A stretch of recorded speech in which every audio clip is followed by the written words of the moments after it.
नमस्कार दोस्तों, Byju's government exam prep channel पे आपका स्वागत है। आज हम 24 नवंबर 2020 के प्रमुख समाचारों की चर्चा करेंगे।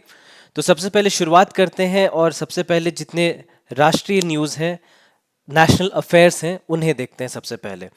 तो सबसे पहला जो हमारा न्यूज़ है वो है Kerala police amendment act put on hold. यानी ये जो कंट्रोवर्शियल एक्ट था, केरला पुलिस एक्ट जिसे हम कहते हैं, उसे होल्ड पर डाल दिया गया है। तो होल्ड पर क्यों डाला गया है, ये एक्ट क्या है और इसको लेकर के इतने सारे कंट्रोवर्सीज क्यों हुए, उनके ऊपर हम एक बार चर्चा करते हैं आज। तो सबसे पहले बात करते हैं कि इस एक्ट में था क्या, इस अध्यादेश में था क्या जिसे वापस लेने का केरल सरकार ने एक दिन के अंदर ही इसे वापस लेने का उन्होंने फैसला किया। तो इस अध्यादेश में यह कहा गया था कि किसी भी तरह के आपत्तिजनक, अपमानजनक या किसी भी धमकाने वाले पोस्ट पर 3 साल तक की सजा मिल सकती है या 10,000 तक का जुर्माना इसे देना इसके लिए देना पड़ सकता है। तो कुछ 2 दिन पहले ही केरल के राज्यपति मोहम्मद आरिफ खान ने इस अध्यादेश को मंजूरी दी थी, लेकिन उसके बाद बहुत कंट्रोवर्सीज हुई। सोशल मीडिया पे काफ़ी लोगों ने इनके अगेंस्ट लिखना शुरू कर दिया और इस अध्यादेश के अगेंस्ट इतना ज़्यादा लिखा गया 24 घंटे में ही कि उसके बाद तुरंत केरल सरकार ने ये फैसला लिया कि इसे वापस ले लिया जाएगा। तो सबसे पहले समझते हैं कि इस अध्यादेश में क्या था। तो केरल की जो लेफ्ट डेमोक्रेटिक फ्रंट की जो सरकार है, वो उन्होंने इस अध्यादेश को लाया था और इस अध्यादेश को केरल पुलिस एक्ट की नई धारा 118 ए को जोड़ने के लिए इसे रखा गया है। याद रखेंगे 118 ए। तो ये केरल पुलिस एक्ट में एक नई धारा 118 ए के जुड़ने के बाद से ही यहाँ पर यह देखा गया कि पुलिस को अधिक अधिकार मिल जाएंगे और अधिक अधिकार के मिलने के साथ साथ ये आशंका जताई जा रही थी कि इससे इससे लोगों में किसी भी तरह की अभिव्यक्ति करने में एक तरह की समस्या उत्पन्न हो सकती है। तो इस धारा 118 ए के मुताबिक अगर कोई भी व्यक्ति किसी भी तरह के संचार, किसी भी तरह के मामले या विषय के माध्यम से अगर किसी व्यक्ति को धमकाने या अपमानित करने या बदनाम करने के लिए कुछ भी पोस्ट करता है, तो उसे 3 साल तक की कैद हो सकती है या 10,000 तक का जुर्माना दिया जा सकता है या फिर दोनों ही सजा देने का भी प्रावधान रखा गया था साथ साथ। तो यहाँ पर धारा 118 ए के तहत पुलिस को ऐसे मामले में खुद संज्ञान लेकर के कार्रवाई करने की भी इजाजत दे दी गई थी। तो बेसिकली ये कहा जा रहा है कि किसी भी पोस्ट से अगर किसी भी व्यक्ति के सम्मान को ठेस पहुंचती है तो वो उसके लिए आपको जिम्मेदार ठहराया जा सकता है और पुलिस आपको उसके लेकर के गिरफ्तार भी कर सकती है। तो इसलिए इस तरह के अध्यादेश के ऊपर काफ़ी ज़्यादा बवाल खड़ा हुआ, क्योंकि आप चाहे सोशल मीडिया पे कुछ रखें या कुछ आप प्रिंट मीडिया के माध्यम से कुछ कहें, कहीं पर भी आप ऐसा कुछ लिखते हैं जिससे कोई दूसरा व्यक्ति अपमानित हो सकता है, तो फिर वैसे में आपके ऊपर कार्रवाई की जा सकती है। तो आप यदि याद करें तो 2015 में 2 एक्ट आए थे न्यूज़ में, एक 66 ए और एक 118 ए। एक था 66 ए और एक था केरल पुलिस एक्ट का 118 ए, जिसके तहत सुप्रीम कोर्ट ने यह कहा था कि इसके होने से freedom of speech and expression का उल्लंघन होता है। लेकिन इस बार अब केरल सरकार का यह कहना है कि कोरोना के दौरान सोशल मीडिया पर काफ़ी तरह की अफवाहें फैलाई जा रही हैं, काफ़ी तरह के भड़काऊ बातें कही जा रही हैं। साथ ही साथ देखा यह गया है कि जितने भी साइबर क्राइम के जितने भी मामले थे उनमें काफ़ी बढ़ोतरी हुई है। तो सरकार का यह भी कहना है कि इन सभी चीज़ों को देखते हुए ये देखा जा रहा है कि लोगों की निजता के ऊपर एक तरह का सवाल खड़ा हो रहा है, एक तरह का खतरा पैदा हो रहा है और इसलिए ये प्रशासन के लिए एक बड़ा सवाल बन करके पैदा हो रहा है, क्योंकि पुलिस के पास ऐसी कोई शक्ति नहीं है जिसके आधार पर वे ऐसे किसी भी तरह की समस्या का निपटान कर सकें। तो इस तरह की बातें की जा रही थी। सरकार को फिर फाइनली इसे वापस लेना पड़ गया, क्योंकि बहुत विरोध हुआ इसके अगेंस्ट और इसके विरोध के बाद एक दिन के अंदर ही हमने ये देखा कि इसे वापस ले लिया गया है। तो याद रखिए क्या क्या आपको याद रखना है यहाँ से 66 ए के बारे में कि क्या हुआ था, 118 ए क्या है, और 2015 के बारे में भी आप चाहें तो ध्यान रख सकते हैं कि 2015 में सुप्रीम कोर्ट ने क्या कहा था। क्योंकि हम अगर अपने संविधान की बात करें तो संविधान में जो हमारा आर्टिकल 19 है उसके तहत बोलने और अभिव्यक्ति करने की स्वतंत्रता होती है, freedom of speech and expression कहते हैं इसे। लेकिन साथ ही साथ आर्टिकल 19 में ये भी कहा जाता है, हालांकि आपके पास कुछ भी अभिव्यक्ति करने की स्वतंत्रता होती है, कुछ भी बोलने की स्वतंत्रता होती है, लेकिन इसका मतलब ये नहीं है कि कोई जो भी चाहे वो बोल सकेगा। यानी अगर कुछ ऐसा आप कहते हैं जो कि देश की सुरक्षा, देश की संप्रभुता और अखंडता को नुकसान पहुंचाता हो, तो वैसे में आप पर कार्रवाई की जाने की भी संभावना रहती है। उसके ऐसे किसी भी व्यक्ति के खिलाफ कानूनी कार्रवाई की जा सकती है। तो कुछ ऐसे तथ्य हैं, कुछ ऐसी बातें हैं जो आपको इस एक्ट के बारे में ध्यान रखनी होगी। अगला जो हमारा न्यूज़ है वो है उमंग ऐप के बारे में। UMANG app international version launch for these select countries. यानी उमंग ऐप का जो अंतर्राष्ट्रीय संस्करण है उसे कुछ देशों के लिए लॉन्च कर दिया गया है। तो सबसे पहले ध्यान रखें कि उमंग ऐप क्या है, ये समझना होगा कौन कौन से ऐसे देश हैं जिनके लिए किया गया है और क्यों किया गया है। ये तीन मुख्य बातें हैं जो हमें यहाँ से समझनी है। तो सबसे पहले जब हम उमंग ऐप की बात कर रहे हैं तो उमंग ऐप है क्या, इसको सबसे पहले समझते हैं कि उमंग ऐप क्या है। तो उमंग का जो फुल फॉर्म है ये आप ध्यान रख सकते हैं। उमंग का फुल फॉर्म है unified mobile application for new age governance. ये एक ऐसा प्लेटफॉर्म है जो कि पैन इंडिया ई गवर्नेंस से जुड़ी सारी सुविधाओं को एक ही जगह पर उपलब्ध कराने की कोशिश करता है। यानी ई गवर्नेंस या मोबाइल गवर्नेंस, दो टर्म्स हैं आपको याद रखने होंगे। ई गवर्नेंस और मोबाइल गवर्नेंस को आसान बनाने के लिए जितनी भी सरकारी सुविधाएं हैं उसे सारे नागरिकों तक पहुंचाने के लिए उमंग ऐप को लॉन्च किया गया था। तो उमंग ऐप के होने से जितनी भी नागरिक सुविधाएं हैं वो एक बार में उपलब्ध कराई जा सकेंगी, मोबाइल ऐप के माध्यम से, वेबसाइट के माध्यम से, एसएमएस के माध्यम से, जितनी भी तरीके से हो सकता है ये कोशिश किया जाएगा। ये सरकार की कोशिश होगी कि जितनी भी सेवाएं हैं उनको नागरिकों तक पहुंचाया जा सके। तो इसका लक्ष्य किस तरह से प्राप्त किया जाएगा ये समझें कि जितने भी केंद्रीय और राज्य सरकारी विभाग हैं, जितने भी स्थानीय निकाय हैं, जितने भी निजी संगठन हैं, तो इनके द्वारा दी जाने वाली जितनी भी सेवाएं हैं उनको एक जगह पर प्रदान करना इसका सबसे बड़ा उद्देश्य है। तो एक एकीकृत दृष्टिकोण प्रदान करता है जहां पर आप ये समझें कि नागरिकों को जितनी भी तरह की सरकारी सेवाएं हैं उनका लाभ उठाने के लिए केवल एक ऐप की जरूरत पड़ेगी और इस ऐप का नाम है उमंग। जब हम बात कर रहे हैं इसके अंतर्राष्ट्रीय संस्करण की, तो अंतर्राष्ट्रीय संस्करण को क्यों लॉन्च किया गया है? तो जैसा कि हमारे सूचना एवं प्रसारण मंत्री रविशंकर प्रसाद ने कहा, उन्होंने ये कहा कि इस ऐप को लॉन्च करते हुए उन्होंने ये कहा कि जितने भी अंतर्राष्ट्रीय छात्र हैं या जितने भी एनआरआई हैं या जितने भी भारतीय पर्यटक हैं जो कि कहीं विदेश में अभी पर्यटन पर हैं, तो उन्हें जब भी ज़रूरत पड़े, उन्हें जब भी किसी भी सरकारी मदद की, भारत सरकार की मदद की जब उन्हें ज़रूरत पड़े, तो वहाँ पर उनके लिए ये उमंग की सेवाएं उनके लिए उपलब्ध होंगी। तो इसीलिए ये एक ऐसा प्लेटफॉर्म उन्होंने बना करके तैयार किया है जो कि ऐसे तो अभी तक जितनी भी सरकारी सेवाएं भारत में थी उनको दिया जा सकता था, जितने भी नागरिक हैं उनको, लेकिन अब इसे एक्सटेंड कर दिया गया है। किन किन देशों में एक्सटेंड किया गया है? America, Britain, Canada, Australia, UAE, Netherland, Singapore, New Zealand, ये कुछ प्रमुख देश हैं जहां पर उमंग ऐप का अंतर्राष्ट्रीय संस्करण जो है वो लॉन्च कर दिया गया है। वहां पर ये इसकी जो सेवाएं हैं वो उपलब्ध होंगी। तो इसीलिए ध्यान रखेंगे कि ये क्या है। तो ऐप का अंतर्राष्ट्रीय संस्करण क्या है, ऐप क्या है और इसे क्यों लॉन्च किया गया अंतर्राष्ट्रीय संस्करण को, बस ये तीन प्रमुख बातें हैं जो यहाँ से हमें याद रखनी है। चलिए तो अब हम आगे बढ़ते हैं और अपना अगला न्यूज़ देखते हैं। अगला न्यूज़ जो है हमारा वो इंटरनेशनल अफेयर्स यानी अंतर्राष्ट्रीय मामलों से संबंधित है। तो इसमें जो प्रमुख न्यूज़ है आज हमारे लिए वो ये है कि India to host G20 summit in 2023, यानी 2023 में होने वाले G20 समिट की जो मेज़बानी है वो भारत को दी गई है।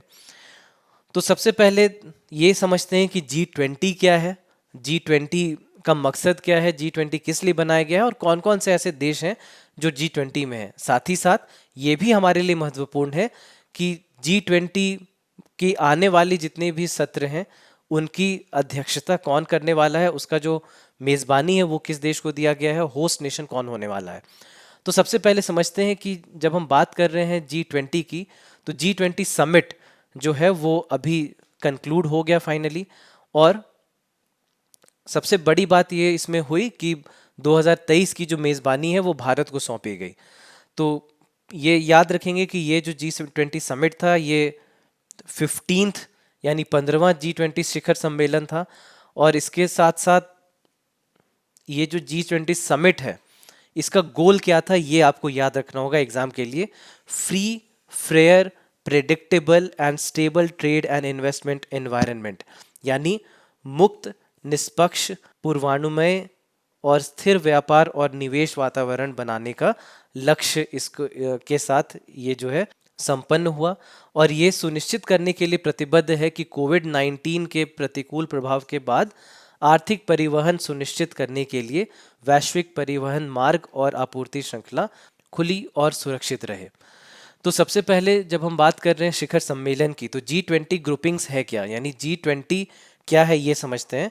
तो G20 is an informal group of 19 countries and the European union with representatives of international monetary fund and the world bank. कौन कौन है इसमें सम्मिलित? इसमें यूरोपियन यूनियन है, इसमें बाकी 19 देश हैं यूरोपियन यूनियन के अलावा, इसमें IMF यानी इंटरनेशनल मॉनेटरी फंड है, और विश्व बैंक यानी वर्ल्ड बैंक है। तो ये सारे इसके भाग हैं। अगले 4 साल 2021 में इटली, 2022 में इंडोनेशिया, 2023 में इंडिया और 2024 में ब्राज़ील को इसकी मेज़बानी दी गई है। अब जहाँ तक बात है भारत की, तो यहाँ पर इस बार जो भारत के लिए हमारे प्रधानमंत्री श्री नरेंद्र मोदी ने जो भाषण दिया, उसमें उन्होंने कई पक्ष भारत की तरफ से रखे, और जितनी भी बातें रखी गई उनके द्वारा उसे काफ़ी सराहा भी गया। तो उन्होंने यहाँ पर यह बताया कि भारत ने न केवल पेरिस समझौतों के लक्ष्य को पूरा किया है या पूरा भारत कर रहा है, बल्कि साथ ही साथ जो लक्ष्य निर्धारित किए गए थे 2022 के लिए, जो भारत ने अपना लक्ष्य निर्धारित किया था, उस लक्ष्य को न केवल हम पूरा करेंगे, उस लक्ष्य से बिल्कुल हम आगे भी बढ़ जाएंगे। तो इस बारे में उन्होंने बात की।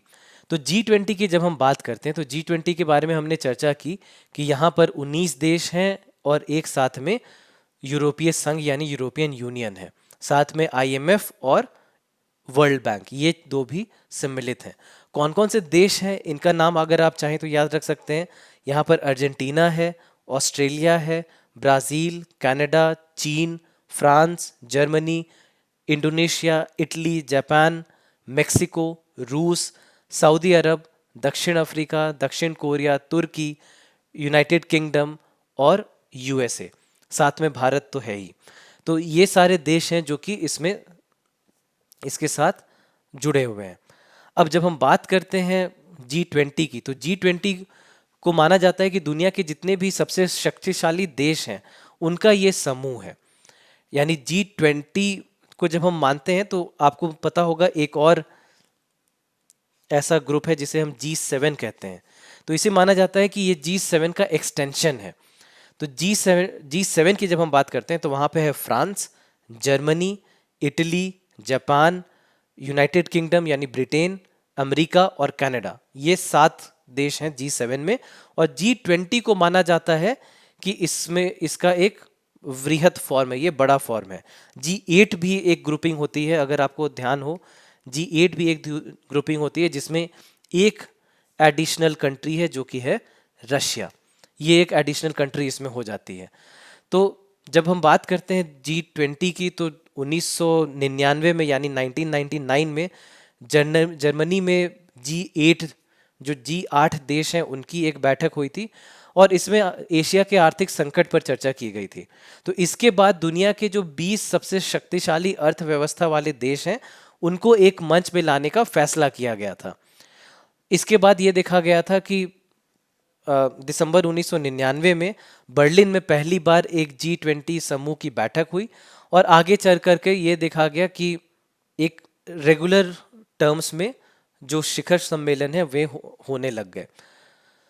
तो जितने भी वैश्विक अर्थव्यवस्था के जितने भी प्रमुख मुद्दे होते हैं वहाँ पर इनकी चर्चा की जाती है। साथ ही साथ विश्व में आर्थिक स्थिरता बनी रहे और किस तरह से बनाई जा सके, सस्टेनेबल डेवलपमेंट के ऊपर यानी सतत विकास के ऊपर इन जितने भी सदस्य देश हैं उनके ऊपर, इन सभी बातों के ऊपर यहाँ पर चर्चा होती है। तो ये कुछ प्रमुख बातें हैं जो कि G20 के बारे में आपको याद रखनी है कि G20 क्या है, G7 क्या है, G8 क्या है, और इंडिया को इसकी मेज़बानी तो मिल रही है 2023 में, साथ ही साथ 2021-22 में किसको मेज़बानी मिल रही है, इसके बारे में भी आपको ध्यान रखना चाहिए। अब हम आगे बढ़ते हैं और अगला जो हमारा सेक्शन है वो है national and international personalities in news. तो यहाँ पर हमें बात करनी है आज तरुण गोगोई के बारे में। तरुण गोगोई जो कि असम के पूर्व मुख्यमंत्री थे, उनका सोमवार को निधन हो गया।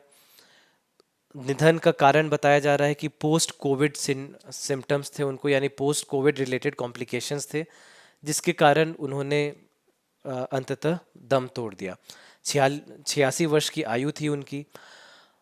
बात जब हम करते हैं तरुण गोगोई की, तो तरुण गोगोई एक बहुत ही बड़े व्यक्तित्व के रूप में रहे हैं भारत में।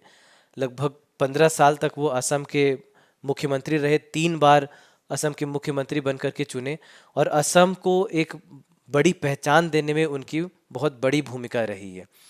तो जब हम बात करते हैं तरुण गोगोई की, तो अगर हम उनकी जन्म की बात करें तो 1 अप्रैल 1936 में उनका जन्म हुआ था। असम के जोरहाट जिले में हुआ था उनका जन्म, और जोरहाट के ही विधानसभा से 1971 में वो एक सांसद के पद पर चुने गए, और यहीं से इनका जो राजनीतिक कैरियर है आप कह सकते हैं कि वो शुरू हो गया था।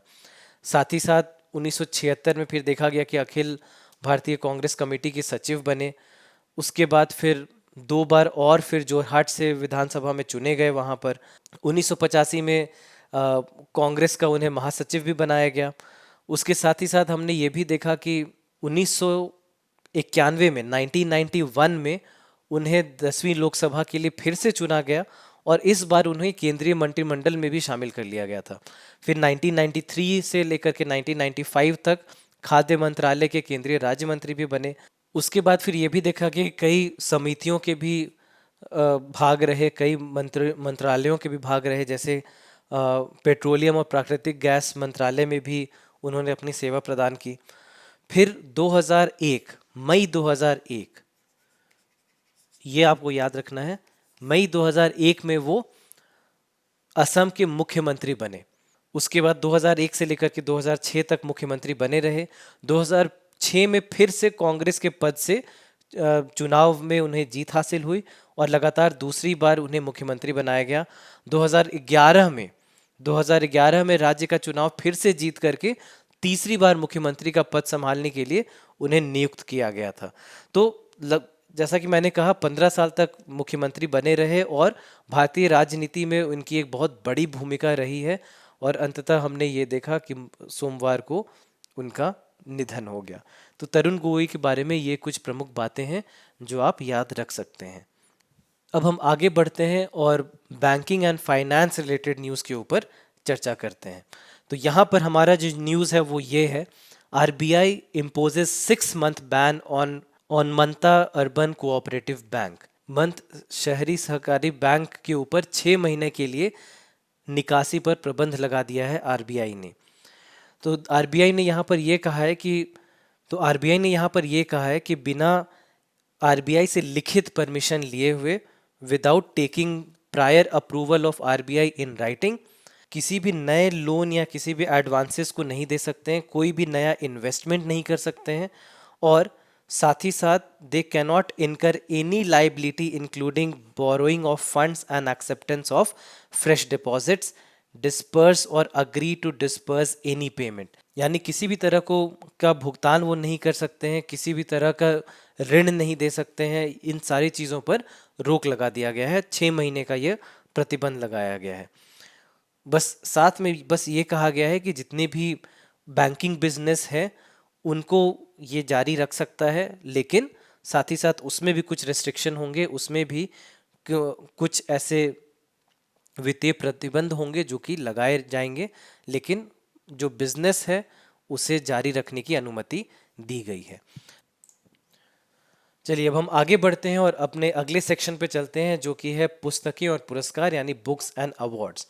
तो इसके तहत जो हमारा आज का इम्पोर्टेंट न्यूज़ है वो है, नसीरुद्दीन शाह रिसीव्स आदित्य विक्रम बिरला कला शिखर पुरस्कार।